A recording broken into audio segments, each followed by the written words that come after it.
Ffe tugamba nti omuntu yenna yeetaba mu kubba ssente y'omusolo akwatibwe ku nkoona oba wa kibiina ki oba wa kibiina ki. Infact bwe tuzuula nti abamu ku baffe beetabe mu bintu bino ffe abajja n'osooka okubakwata ku nkoona nga bwe tuze tukikola, kubanga toyinza kwekweka n'ogamba nze ndi opposition. Okubeera opposition tekitegeeza nti ofuuke mubbi. Ensonga ya ggulu, okutuula eggulu, nawandikira sipiika nemubuuza ku nsonga zino babisalawo batya byajja bitya, kubanga kitagise ssente empitirivu commission yatuula. Namuwulira ku State of the Nation Address ng'agamba nti yeebaza Mwami Museveni olw'okukkiriza olutuula luno olwa Parliament lubeera eggulu. Neneebuuza, Mwami Museveni kati asalirawo Parliament ekyetengeredde, kubanga Parliament erina commission, parliamentary commission yetuula nesalawo ebintu bino tikyetagisa ssente. Abaka baba bagenda bonna kutuula ggulu, ssente bugumbi na bugumbi bwetagisa zirina okuyitisibwa. Naye kati yagamba nti Mwami Museveni yeyakiyisa. Kyagamba nti tuli mu nsaawo za Mwami Museveni kyayagala okutegeeza. Ensonga ya Honorable Veronica twajogerako. Okusookera ddala toyinza bw'omaze okusayininga essential motion toyinza kujjayo mukono gwo, etteeka terikukkiriza. Naye ate mwannyinaze oyo abeere wa mazima. Kikulu ng'abakulembeze nitubeera ba mazima. Meeting kwagamba mbu namuyita mu meeting ne muwuddiisa asayininge. Simanyi na lwe nasemba kwogera na Honorable Veronica. Naye n'ekyokubiri, meeting gye nayita yali ya shadow cabinet. Honorable Veronica tabeerangako memba wa shadow cabinet, era ne meeting eyo teyagiriimu, yatuula wano nze nagikubiriza teyaliimu, kubanga si memba wa shadow cabinet. Kati ate abeera ekyeyo n'agamba nti yasayininga attendance register ya meeting gy'otalina kubeeramu era gy'otaalimu. Tubeere ba mazima bannange. Ayinza okuba bambi mukazi watwe yamala okusayininga ne bamutiisatiisa, kubanga babikola.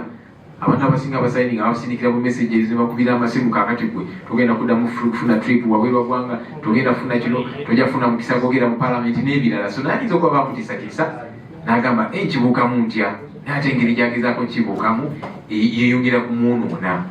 So tubeere ba mazima ng'abakulembeze. Kye kinaatuukawo ku abo abataasayininge. Ekyomukisa omulungi nti okusingira ddala ng'abamemba ba Parliament tuli accountable eri abo abantu abaatulonda. Era njagala kukubiriza abakulembeze bannange tuwulirize abantu abatusindika mu Parliament ki kye bagamba ku nsonga eno.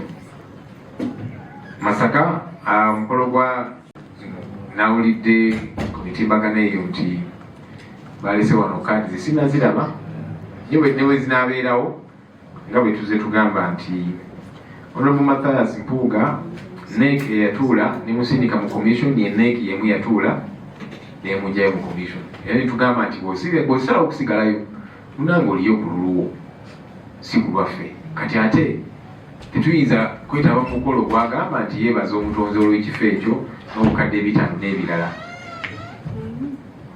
Yeebaze Katonda we mu ngeri gy'ayagala, naye ffe tetuyinza kwetaba mu ekyo kubanga tuli recording nga tugamba nti kino kikyamu. Kati tuyinza kwetaba mu kwebaza Katonda, tuyinza kwetaba mu kwebaza Katonda ku kintu kitulaba nti kikyamu. Look, do you have any personal grudge with the law, with the former law? That's an interesting question. When you say a grudge with the former law, over what? Because a grudge would mean I have a bone to pick with him, would mean maybe he has something that I want.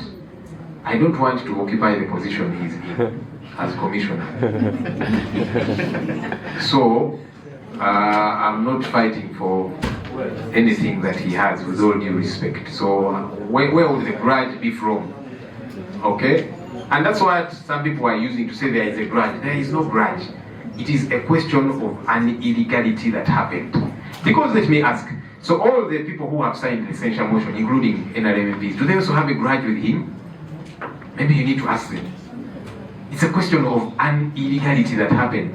So a grudge does not arise because there's nothing that he has which I'm saying now that one should be mine. No.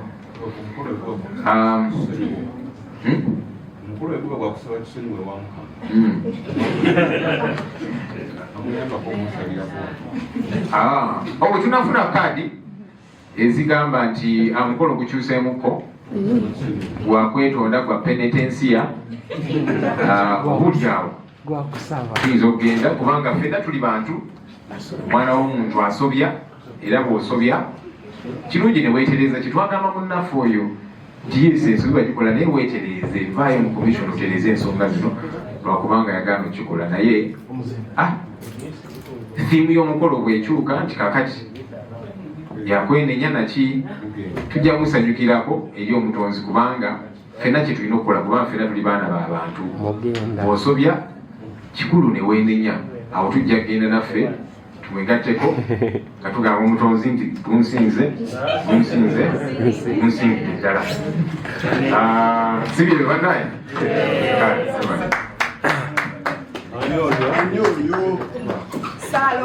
As NUP made it very clear, the Honorable Mpuga no longer represents our interests on the commission. The neck that sat to approve for him to be a commissioner is the same neck that sat and passed a vote of no confidence against him. And so we made it very clear that if he chooses to remain on the commission, he's there on his own, not representing our interests. So that's why we cannot go to a function where he is apparently thanking God for being a commissioner, and maybe he's also thanking God for the 500 million and other things. I don't know. But that's why we cannot participate in that function, because we don't want to confuse the people out there. They are saying, wait, this is a problematic issue. And this is no longer an issue of NUP.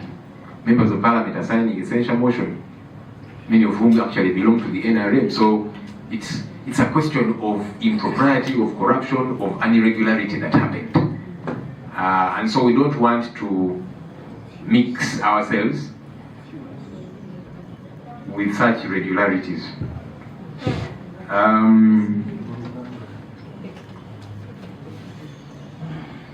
Jimmy, I think, was saying that I was asking what happens.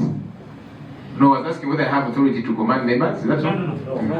You have money in the budget. Again, I wish we actually had powers to determine what the budget should be from where we sit. Then the alternative budget, which we presented even to you and gave you copies, that would be the budget. So the minority reports that we presented, those would carry the day. Yeah, because that's what should be. As it is, the budget was passed by majority, even though we disagreed with many things therein.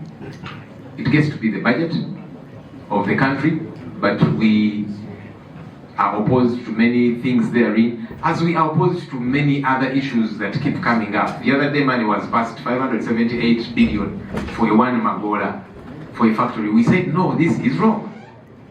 But it was passed. So when he gets the money, legally he will say, well, the Parliament passed it. We discussed the service award of the outgoing Auditor General. My view was that he is entitled to benefits. Let him get his benefits. But the extra service award, no.